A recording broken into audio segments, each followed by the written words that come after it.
And thank you very much. Welcome to the Barry Foster Show. This is a new segment, Consumer and Business Update, and we are delighted to have on the phone Randy Ray, the chairman of Senior Consumers of America. Good morning, Randy. How you doing, sir?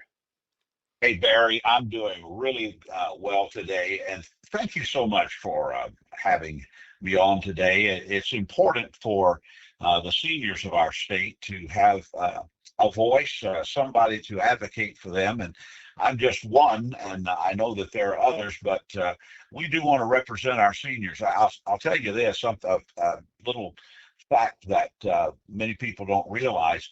20% of the state of Florida's population is made up of people who are 65 years and older. That's 4 million residents in the state of Florida are considered senior citizens. And so they need a little advocacy. That's the way I feel anyway. Well, Randy, let me ask, what did you do in real life before you founded Senior Consumers of America? Well, Barry, I was a pastor. I was a pastor for 42 years. And I didn't pastor a lot of different churches. I kind of stayed put. I was in Nashville, Tennessee. That's my hometown, and we were in Nashville for. I started a church. My wife and I started a church there. By the way, Barry, I married my fifth grade sweetheart, and we are still married today after 52 years. But we started a church in Nashville, and then in 1992, I moved to Tallahassee, Florida, and I became a pastor in the capital city of the state of Florida. And that's where I got to know a lot of people who were involved in making the decisions in the state. I was a pastor in the same church and ministry there for 25 years. It was a rather large ministry. We had a large school, and at one time, I'm just giving you a little background. At one time, we had 150 employees, so that'll give you an idea of the ministry there. Retired in 2017, retired from being an active pastor in 2017, and then in about 4.5 years ago, I guess it is, I moved over here to St. Johns County, Florida, and we really love it here. And I'm still connected with my friends in Tallahassee, and actually work out of Tallahassee with the Senior Consumers of America, even though I'm located in St. Johns County. So when did you decide? It sounds like you're like me. You can't not work. When did you decide that you were bored with sitting around and to form this Senior Consumers of America group? Well, I'll tell you, there's I'm going to give you a little Bible verse. I believe it's in Proverbs. The Bible says, "A man's gift makes a way for him and brings him before great men." And for a long time in Tallahassee, I had been involved in various things. I was not just a pastor. I was the president of the Capital City Republican Club for a couple of years. I was involved with a lot of people locally there.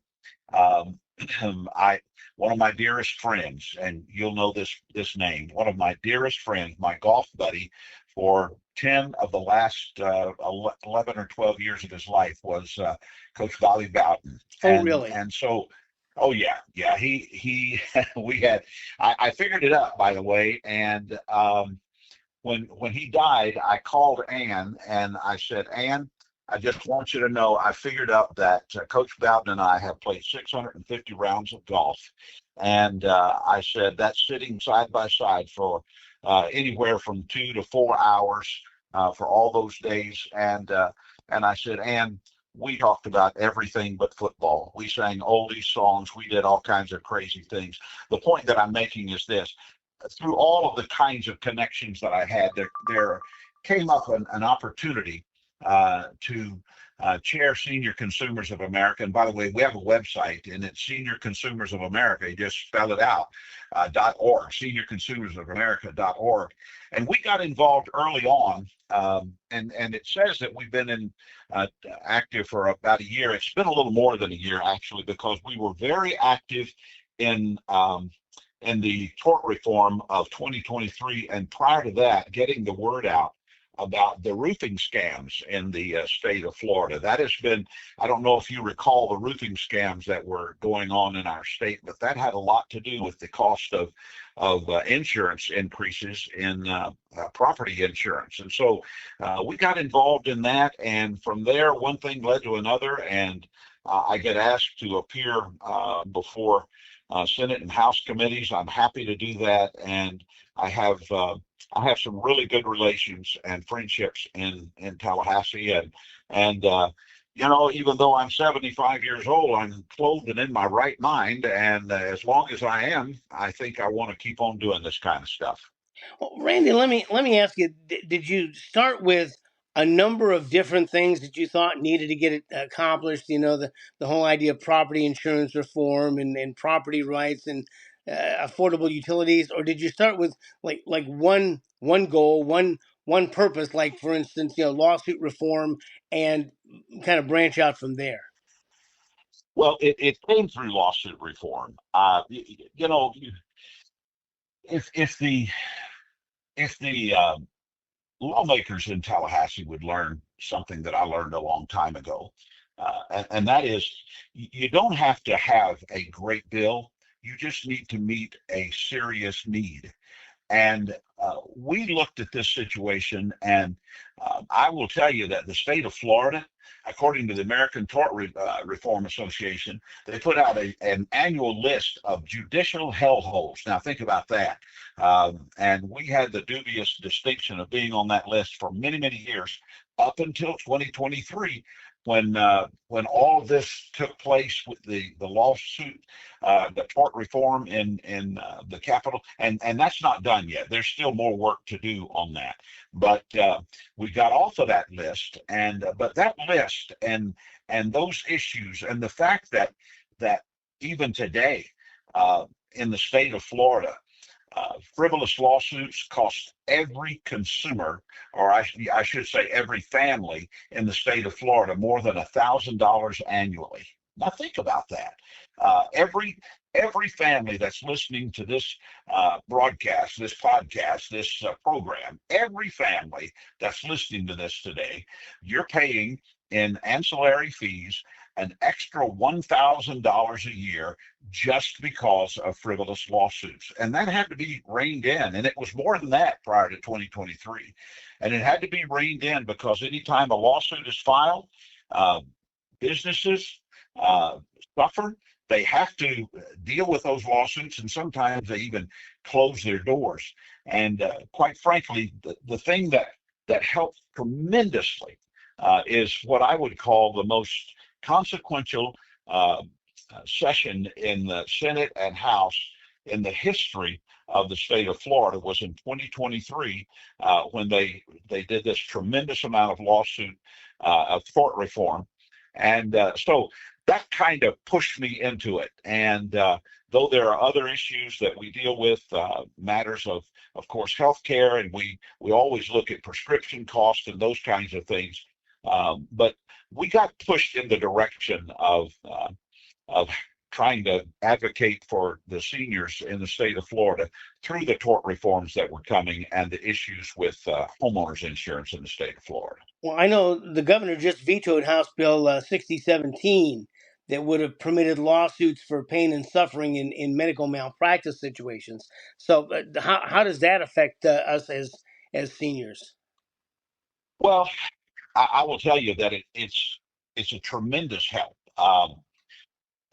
First of all, the governor is a champion, I believe, for health care for seniors.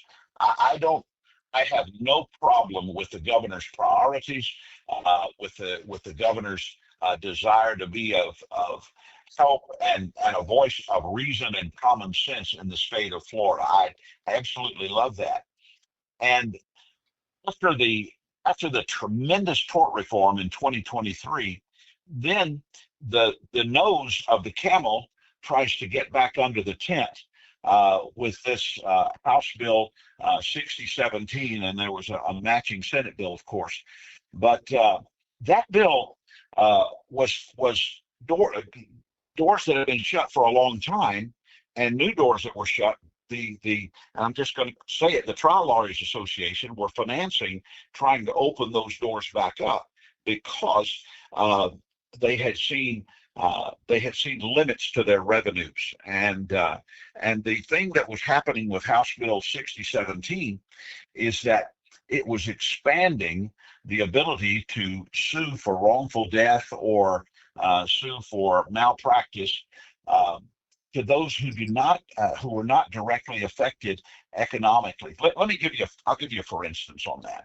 Um, Many years ago, I had a uh, someone that I knew. I'll just put it that way. Someone that I knew who was in the hospital, in a certain hospital, and was in just serious pain, and they put a morphine patch on this man, and then um, some a nurse, I don't know what level of nurse, but a nurse came in and gave him morphine intravenously. Well, Barry, that stopped his heart. Hmm. He was over, and he died right there. And and now this was a man who had a wife, and he had children, and there was a direct financial impact on their family. And I remember his wife came to me and she said, "Is it okay that I pursue a lawsuit?" And I said, "You have to pursue a lawsuit." I said, "They don't get to kill your husband. They don't get to do that." Now, let me fast forward to if that had happened today, and if this bill had not been vetoed, then there would have been perhaps grandchildren, there would have been nieces or nephews, there would have been other people who felt close to this person who died, and they said, we're not directly affected by his death. We're not affected financially. Our sense of security is not gone. But I'll tell you what, we feel a tremendous loss.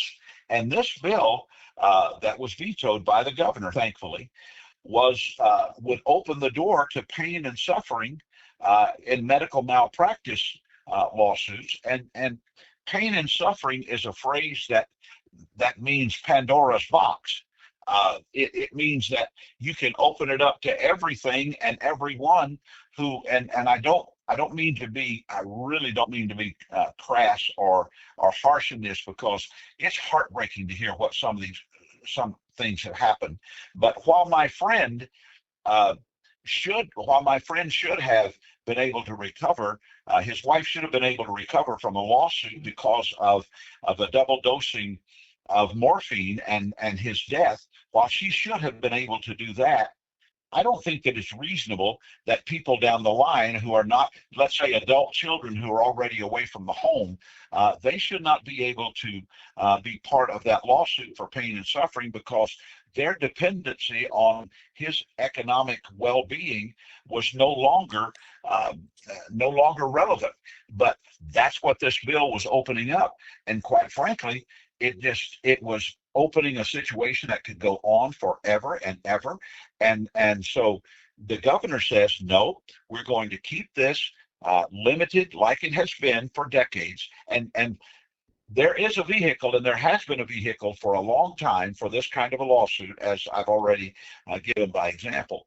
But we're going to keep these damages isolated to family members that have really been economically damaged. And this is not going to be opened up to pain and suffering for extended family members, because that's such a subjective standard. It could be that a neighbor next door um, felt particularly close to this person, and the neighbor next door said, this person was like a father to me, and uh, and I hurt over this. I want to be part of this lawsuit to just help strengthen the lawsuit, when in fact it's weakening the law system.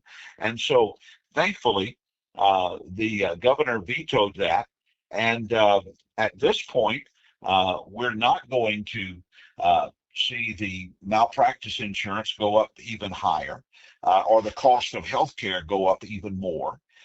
We're in a position in the state of Florida of trying to attract doctors. We need specialists. We need senior care. We need OBGYN people. And as long as there is a problem with the lawsuit system in healthcare, then doctors are going to be hesitant to come here or hesitant to stay here.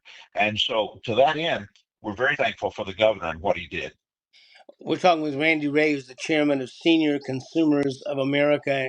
And Randy, since you started this organization, what kind of seniors are joining? Do you have people who need help, or do you have people who say I'd like to be a watchdog, I'd like to help because maybe it's property insurance reform that interests me, or maybe it's property rights, or maybe we'd like to see the utilities be limited. What kind of seniors do you find when people find your website and they come and want to be part of it? What kind of folks are signing up for this? Well, most people who have become part of senior consumers, and it's just a simple matter of signing up for the newsletter at seniorconsumersofamerica.org. Most of the people have heard me on a radio broadcast or a podcast, or they've seen me on some sort of a webcast. They may have read an editorial that has been published in a paper, and most people have come that way, and they basically want to be informed. Now, you said, are any of them seeking help? This is a very interesting thing, and I will not, again, will not share the name, but I've been on a lot of broadcasts. I've been on a lot of programs around the state, and one of the guys who hosts the program has been, I've been on his program a lot. Um, one day I came on and I was ready to discuss something, and he said, "Now, before we start," he said, "I want to talk to you about a situation that I've got." And what happened was a roofer had stopped by his house and said, "It looks like you've got hail damage on your house." And he went through the whole roofing scam issue, and I know we've not covered that today, but it was big news back a couple of years ago. He went through the whole roofing scam issue, and so of course my friend, who is a radio host and like you, very much a conservative and in the know, uh, he knew that something was afoot here, and so uh, he uh, he spoke to the guy and he said, "Look, uh, this is illegal what you're doing right now, because the law has changed in 2023, and there is no such thing as the assignment of benefits to a construction firm who is working with a lawyer." Well, the guy, of course, made his way back to the truck, got in it, and left. But a lot of people have found themselves helped who are, and I, especially seniors who are open to scams, Barry. Seniors are more open to scams than anyone else, and it is easy. It is easy to click on something that you shouldn't click on. It is easy to respond to something you shouldn't respond to answer a call, to answer a text, and so on. And I'm going to give a piece of advice. This is unsolicited yet really important advice that I'll give out right now, and that is, uh, if you didn't ask them to knock on your door, don't do business with them. If you didn't ask them to call you, don't do business with them. If you didn't ask them to send you an email or send you a text, don't do business with them. It's and don't even try to respond back and say, "I don't know you," or whatever. Just report it as junk and delete it, or block them from your contacts. I have and, if seniors would do that, they would be less likely to be subject to the scams that are rampant in the community, the seniors community, and they are rampant. Uh, Barry, if indeed you're a senior citizen, and you've already stated you are, you know exactly what I'm talking about. You get text and emails and calls all the time from somebody that you didn't ask to call you or to text you. Am I right? Oh yes, I get reports that, for instance, I had a report that my Bank of America account had problems, which was news to me because I don't have a Bank of America account. There you But go. but There you go. they send you a bill that says, "Oh, you've just been billed for $1,000 for something you didn't order. Just click here," and that's when you stick your foot in the tar, baby. Yeah. Oh, yeah. And I, please, those who are listening to this, if you didn't ask them to text you, don't respond. If you didn't ask them to email you, don't respond. If you didn't ask them to call you, don't respond. In fact, I'll tell you what I've got my phone on. My phone is on. It will only let through calls that are in my contact list. And somebody said, "Well, what if somebody calls you and they're not in your contact list? It goes to voicemail. They leave a voice message, and I call them back." And then it's like your number today, Barry, I put you in my contact list just in case you were to call me. And it's a very simple thing. And we have to, I guess the best defense is a good offense. And that's what I would encourage your listening audience to do. And I'll say this back to the idea of the lawsuits and so on. Someday I'd like to come back and talk with you about third party lawsuit financing. That's an issue that people don't even realize is going on in our state, that there are third parties who are partnering with attorneys to pay for and finance lawsuits. And we can talk about that, but I'll tell you this, those third parties can be from anywhere, any nation in the world. And that's happening right here in the state of Florida. In other words, somebody who says, "Oh, you spilled hot coffee on yourself and burned yourself," we think you have a case. Oh yeah. Oh yeah. Yeah, right. And a lot of that was dealt with, or much of it was dealt with back in 2023. I don't know if you realize this or not, but prior to 2023, uh, you could be you could be mainly responsible for your injury at a store, yet you had the ability and the right to sue. Well, with a law in 2023, they said, well, if you are if you're 50% at fault, if what happened to you is half your fault, then you know what?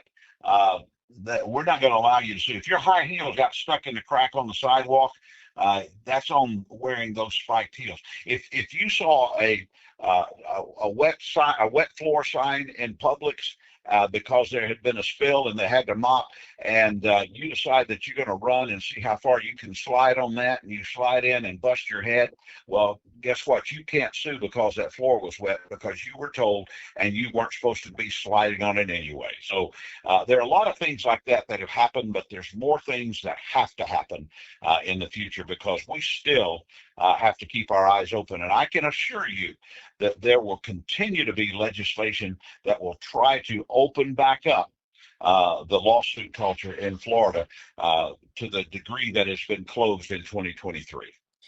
So, Randy, if I join the SCA, the Senior Consumers of America, do you have an email blast or a newsletter or something to reach out to say, "Hey, look, there's a new scam, or there's a bill that's going to deal with property insurance reform, or some other issue that's going to be of interest, not only the seniors but all Floridians"? Is there a way you reach out and let people kind of know what's going on?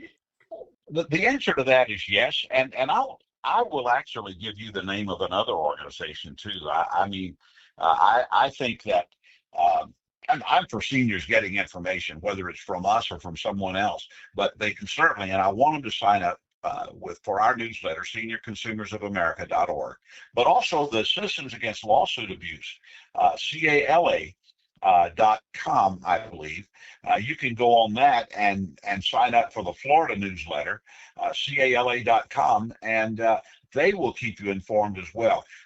The best, again, as I said earlier, the best defense is a good offense, and we have to go on the offense regarding what's going on in the legal world in the state of Florida, especially us seniors. We don't want to get involved in that, but we need to keep our eyes open. We have to have our head on a swivel, so to speak. Is there any cost to join the SCA?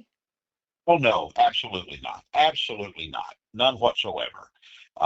This is not it's not a fundraising issue. It's nothing like that. This is purely a public service, and it is my privilege to be in this position, and I hope to be in this position for a long time to come. Do you have social media, Facebook, Twitter, anything like that, where people can like log on and see your updates through social media for the feed in the morning? Well, that's a TBA. We are in the process on those things, and but that is something that does that is coming. And thank you for asking about that. Well, in Seniors Consumers of America, do you keep analytics? Are they mostly from Florida? Because everyone thinks of Florida as a retirement state, but I mean, do you stretch from sea to shining sea on this? Well, we are specifically interested in Florida. However, um, we call ourselves Senior Consumers of America because there may be an interest outside, pardon me, outside of the state of Florida. Um, Not too long ago, I ended up writing a letter advocating for someone in another state in regard to an issue that they were dealing with. So the answer to that question is yes, we concentrate in the state of Florida, but we also have our eye on what's going on in other parts of our country. Is there anything that the SCA that you need? Are you looking for people who are interested in, I don't know, tracking certain bills that go through the Florida legislature, or looking into other kinds of scams and reporting back to you, kind of senior watchdogs that have a time and the want to do that kind of thing? Barry, that is a great question, and the answer to that is absolutely. There are times quite frankly, um, you have to unleash the beast. You have to let those who are in authority know that there are people out here who care, and so yes, when we are in that position of needing somebody to call their legislators, to call their senators, to be involved in whatever it may be. That is absolutely something that we need. And I will tell you that 20% of the population is nothing to sneeze at. And so it's probably concentrated more in one area versus another. I know that in up here in the St. Augustine area, we say we're the land of newlyweds and nearly dead. So we we have to be very mindful of senior issues. But I will tell you, they that those people who are elected do not just brush off their shoulders the concerns of senior citizens because they know that seniors matter. They know there are a lot of us, and they know that we vote and we advocate, and quite frankly, we give to campaigns. Well, if there are folks who say, Randy, I'd love to do this, but I don't know what to write. I don't know what to say if I call my senator, my congressman, my state rep, or even on social media.